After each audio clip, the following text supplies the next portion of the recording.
दोस्तों, सन 1532 से 1562 ईस्वी तक मारवाड़ जोधपुर रियासत पर मालदेव राठौड़ का शासनकाल था।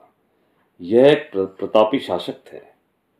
मालदेव राठौड़ उन्हें विरासत में मारवाड़ रियासत मिली, जो कि काफ़ी छोटे भाग में स्थानीय सामंतों के विरोध और स्वतंत्र होने के कारण सिमट गई थी। का उन्होंने पुनः विस्तार कर उन्होंने जालौर, अजमेर, मेड़ता, बीकानेर, सिवाना आदि रियासतों को जीतकर उन पर अधिकार कर लिया था।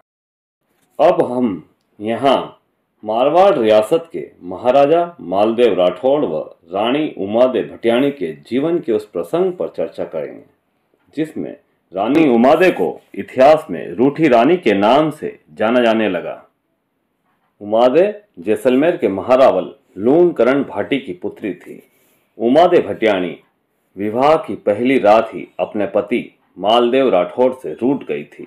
वह ऐसी रूठी कि जीवन भर कभी राजा से बात नहीं की और न ही कोई रिश्ता रखा, और रूठ कर जोधपुर को छोड़कर पहले अजमेर चली गई और बाद में अजमेर से चलकर अपने जीवन के अंतिम समय में कोसाने में आ गई थी। रूठी रानी उमादे भटियाणी जीवन भर अपने पति से रूठी ही रही। वह इतिहास में रूठी रानी के नाम से प्रसिद्ध हुई। जब सन 1562 ईस्वी में महाराजा मालदेव राठौड़ की मृत्यु हो गई तो वह उनकी पगड़ी के साथ सती हो गई। मालदेव राठौड़ ने अपनी साम्राज्यवादी नीति के तहत अपनी तलवार के बल पर मारवाड़ राज्य का विस्तार दूर दूर तक कर लिया था। एक बार मालदेव राठौड़ ने जैसलमेर पर आक्रमण करने की योजना के तहत जैसलमेर को चारों ओर से घेर लिया। उस समय जैसलमेर के महारावल लूणकरण ने देखा कि मालदेव राठौड़ से युद्ध करना अपनी हार को बुलावा देना है, इसलिए राव लूणकरण ने मालदेव राठौड़ से बीच का रास्ता निकालते हुए एक संधि कर ली। उन्होंने जैसलमेर राज्य का कुछ हिस्सा मारवाड़ राज्य को दे दिया। संधि हो जाने के बाद मालदेव राठौड़ तो पुनः मारवाड़ चले गए, परंतु लूणकरण के मन में यह विचार घर कर गया कि कभी न कभी मालदेव राठौड़ फिर जैसारने पर आक्रमण कर देगा और पुनः राज्य को कुछ हिस्सा मारवाड़ राज्य को देना पड़ेगा। उनके सलाहकारों ने भी भविष्य में आने वाली इस मुसीबत से बचने के लिए राव लूणकरण को मालदेव राठौड़ के साथ अपनी पुत्री उमादे भटियाणी का विवाह करने की सलाह दे दी, ताकि दोनों राज्यों के बीच वैवाहिक संबंध स्थापित हो जाने से मित्रता हो जाएगी और जैसलमेर साम्राज्य मजबूती प्राप्त करेगा। अब राव लूणकरण द्वारा मालदेव राठौड़ के पास विवाह प्रस्ताव भिजवाया एवं विवाह की तिथि भी तय हो गई। जब मारवाड़ के शासक मालदेव राठौड़ की बारात जैसलमेर में आई तो बारात का डेरा एक तयशुदा स्थान पर लगा दिया गया। बारात का स्वागत भव्य राजपूती तरीके से किया गया। चूंकि मालदेव राठौड़ एक शक्तिशाली शासक थे, अतः समूचे उत्तर भारत के अधिकांश राजा रजवाड़े भी इस बारात में शामिल हुए थे। डेरा उस स्थान को कहते हैं जहां बारात को ठहराई जाती है, एवं परंपरानुसार वधु पक्ष की महिलाएं भी डेरा देखने इस भाव से जाती है कि जिस शासक के साथ उनकी राजकुमारी का विवाह होने जा रहा है उनके ठाट बाट कैसे हैं। वहां पर परंपरानुसार एक गीत भी गाया जाता है जिसे जला कहते हैं। जब वधु पक्ष की महिलाएं डेरा देखने गई तो राजकुमारी उमादे की इच्छा भी बारात की भव्यता देखने की हुई।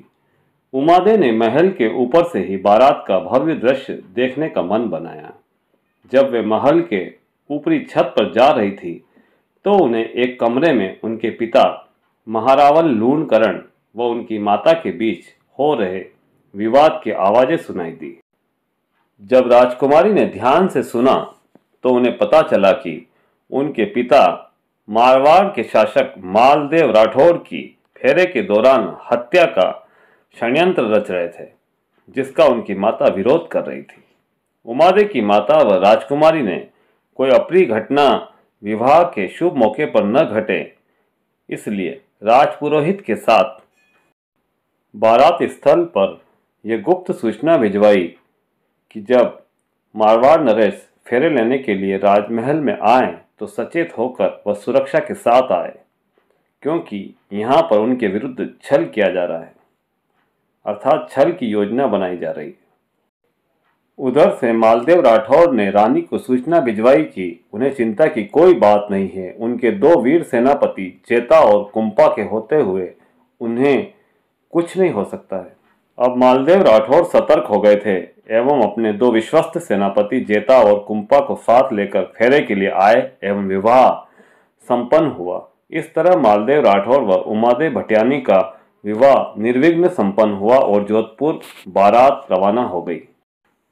राजकुमारी उमादे एक स्वाभिमानी स्त्री थी, क्योंकि राजा व राजकुमारी की सगाई पहले ही हो चुकी थी एवं राजपुताने की परंपरा के अनुसार राजकुमारी का आधा विवाह तो वैसे ही संपन्न हो चुका था। राजकुमारी राजा मालदेव को अपना पति मान चुकी थी। अब जब राजा मालदेव की जान बचाकर उनके साथ विवाह कर जोधपुर आई, रानी उमादे आखिर रूठ क्यों गई और इतिहास में रूठी रानी क्यों कहलाई? साथियों, जैसे ही मालदेव विवाह करके जोधपुर आते हैं तो विवाह की पहली रात रानी उमादे देर रात तक महाराज मालदेव का इंतजार करती है। रानी उमादे के साथ बहुत सी दासियां भी विवाह में साथ भेजी गई थी। उनमें से एक अति सुंदर एवं होशियार दासी भारमली भी थी। जब देर रात तक मालदेव अपने कक्ष में नहीं लौटे तो रानी उमादे ने अपनी विश्वस्त सखी व दासी भारमली को महाराज के पास उन्हें बुलाने हेतु भेजा। मालदेव सभागृह में खास मेहमानों के साथ पहले से ही बहुत ज्यादा शराब के नशे में हो चुके थे। कहते हैं कि भारमली के साथ कुछ दूर साथ चलते हुए रास्ते में ही महल के कक्ष में मालदेव भारमली के साथ विश्राम हेतु रुक गए और उन्होंने दासी भारमली को भी रात्रि विश्राम हेतु अपने कक्ष में ही रोक लिया। जब काफी रात बीतने के बाद भारमली मालदेव को लेकर नहीं आती है तो कुछ अन्य सखियों के साथ रानी उमादे स्वयं आई। वह दृश्य अपनी आंखों से देखकर अत्यंत दुखी हुई। रानी का हृदय पूरी तरह टूट चुका था। रानी ने संकल्प किया कि वह जीवन भर अपने पति मालदेव से दूर ही रहेगी, वह अब कोई रिश्ता नहीं रखेगी। अगले ही दिन वह अजमेर स्थित तारागढ़ दुर्ग की ओर कुछ सुरक्षाकर्मियों व दासियों के साथ निवास करने हेतु चली गई। उसने अपने जीवन का अधिकांश समय वहीं काटा। अजमेर के तारागढ़ दुर्ग पर उस समय मालदेव राठौड़ का ही शासन था। दोस्तों, ऐसा नहीं है कि मालदेव राठौड़ द्वारा रानी उमादे भटियानी को मनाने की कोशिश नहीं की गई हो। उन्होंने कई बार रानी को मनाने के लिए संदेश भी भिजवाया।